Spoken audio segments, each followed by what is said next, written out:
Nico Williams au Barça, les gars. La date où on va payer sa clause libératoire est enfin connue. Et c'est vendredi. Je ne vais même pas tourner pour tourner dans la vidéo en disant que non, je vais vous donner des détails. Il y a juste quelques infos mercato qui sont encore sorties et je préfère vous lire ça en même temps. D'accord?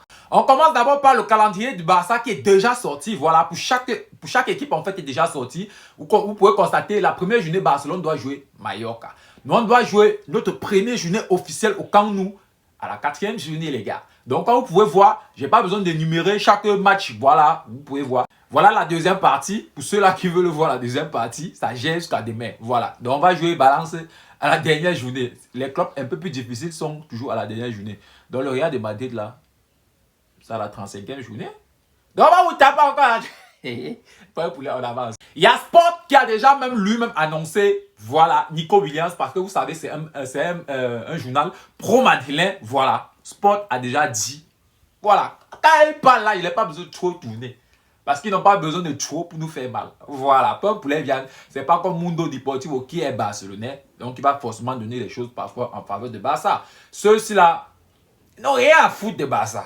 Les dates du classique sont connues et ça ne peut être que pain poulet. Voilà. Par exemple, ici, là, nous avons le 10. Nous avons le 10. Hein? Ça, c'est quoi ça? Bon, c'est la 10e journée. Voilà. Nous avons le 10. Le 26-10 2025. Ça, c'est le premier classique. Et le dernier classique, comme vous savez, c'est la 35e journée. Voilà. Comme je disais, il n'y a que le président de la Liga. Il n'y a qu'en Liga que ça peut se faire, ça peut sortir. Je dis, je ne sais pas ce que lui, celui-là, il se fout de tout le monde. Il n'y a que lui qui est toujours dans les affaires des gens.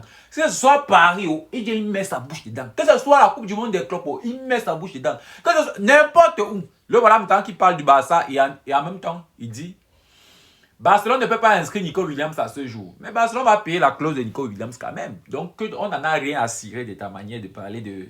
Peu importe, qu'est-ce qu'on en a à cirer. L'année passée, tu parlais de Daniel Olmo. Et puis, on a inscrit, hein, à ton grand désarroi. Que ce n'est pas magnifique. Quand vous voyez le 10 dans le dossier, là, est-ce que c'est pas magnifique? Le Mario là, une masterclass que ceci encore. Hein. Non, on disait que Barça avait sorti une masterclass en faisant, par exemple, le rétro de ceci. Parce que ça, c'était un maillot rétro. Ceci encore, c'est une masterclass. Quel est ce designer qui est inspiré là? Pas ceux qui dormaient. Mais les maillots extérieurs, c'est pas ça. Hein? C'est le maillot de missile là qui est quelque chose. Puis les maillots extérieurs là, vraiment. Il y a un peu plus de détails ici sur Nico Williams. Comme vous pouvez constater, il part là-bas, je reviens sur Nico Williams. Il part là-bas, je reviens sur Nico Williams. Pour que les informations soient un peu fluides. Voilà. Il y a Nico Williams qui a écouté ses vacances pour venir payer sa clause libératoire. Comme vous savez, quand un joueur veut payer